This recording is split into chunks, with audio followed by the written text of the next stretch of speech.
is Aditya Nandvamosi, and first of all, I would like to thank the committee to allow me to present on the AIBotics at BTA 2024 Summit, which is being held at Singapore Expo.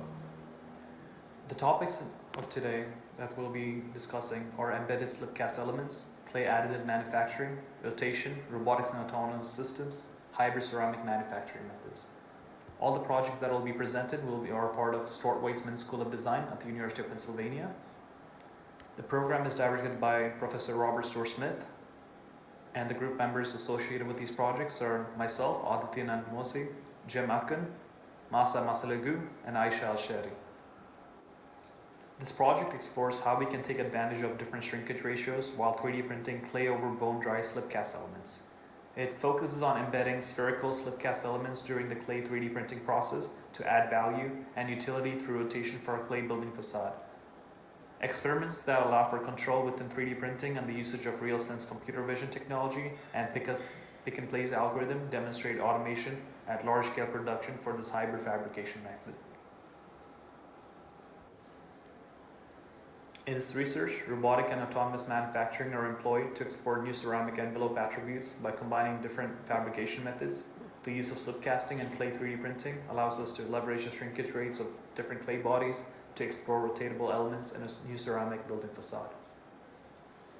These slip cast components can create porosities in the facade to make a habitable place to nest for animals or create an aesthetic and bespoke design using a recycled and organic material like clay. Before our fabrication process, we conducted several experiments testing the variables we wanted to use for the final prototype. Our first experiment consisted of 2 trials. The first trial was centered on 3D printing around a sphere without a base, and the second trial was focused on offsetting the 3D printed extrusion around the sphere. Based on our initial experiment, we concluded that there was instability in the first trial due to inaccuracy of the RealSense results, which led us to explore different tool paths for the second experiment. The second experiment consists of 3 trials using the planar material deposition method. The first trial took 5 minutes. The 3D printing straight lines 2 inches above a slip cast sphere at a 50 mm per second speed. The second trial included another slip cast sphere and lasted 5 minutes as well at a 35 mm printing speed. The third trial lasted 15 minutes with a 25 mm printing speed. From this experiment, we concluded that by keeping certain variables such as the nozzle height, layer count, and toolpath constant and varying the speed, we see different results in clay behavior and print resolution. In our third experiment, we went for 5 trials using the conformal material deposition method and studied the effect of different distances between slip cast geometry and the nozzle's TCP. The first trial took 5 minutes, 3D printing around a slip cast sphere at 50 mm per second speed. For the second trial, we used a small nozzle with 4 mm diameter and 3D printed directly on a slip cast sphere. The third trial was printing around the slip cast sphere with the same nozzle size, which showed variation in the stiffness of the clay. And the fourth trial consisted of 3D printing around a wet slip cast sphere compared to a bone dry slip cast which we had used previously. To achieve maximum autonomous production, we used 2 separate ABB 120 robots with different end effectors. One robot had a clay extruder connected to a canister and a 6 mm wide nozzle necessary for clay extrusion. The other robot had 3D printed holder with RealSense camera connected to it, along with a gripper. The setup demonstrates on a smaller scale how our fabrication process can be conducted in an industrial setting, with multiple robots collaborating autonomously with pick-and-place algorithm and RealSense computer vision technologies. The experiments we have done have allowed us to explore different ways of combining 2 distinctive ceramic manufacturing techniques. Our main finding is about leveraging varying shrinkage rates of fire 3D printed clay and spherical slip cast elements to explore new attributes in ceramic assemblies. This hybrid robotic fabrication method can add value and utility to a design by bringing a rotational aspect to these embedded geometries, a phenomenon that occurs after the firing process due to different shrinkage rates of these different clay bodies.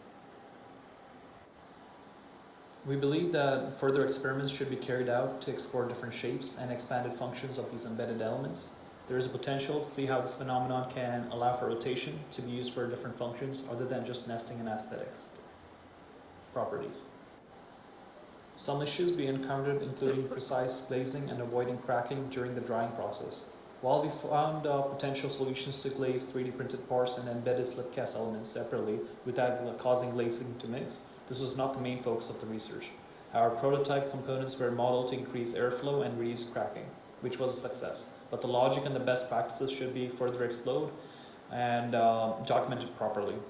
The robotic pick and place technique, coupled with RealSense computer vision technology, can be used to reduce fabrication time and achieve full automation at a larger scale production.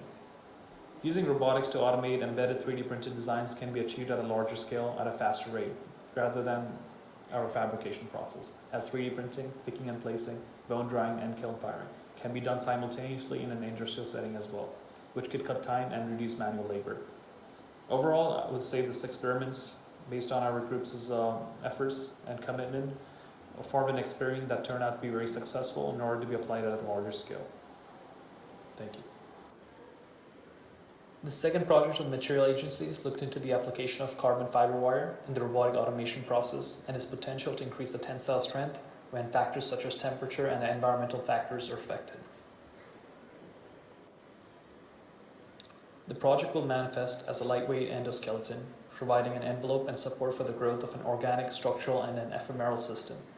This semi-structural composite scaffold, which is like a robotic 3D weaving of continuous carbon fiber plus composite materials, will support the internal growth of the garden, which we provided as an synthetic environments of high definition. Over the time, the two systems, organic and inorganic, will merge into a single ecology, explores heterotopic aspects of architectural space in an attempt to displace this inherent anthropocentric conceptual bias. The garden acts as a design space for the care, metabolism, and aesthetics of a variety of species, with various degrees of domestication, open and adapted to change over time, and a network open to ecological, cultural, and economic feedback mechanism.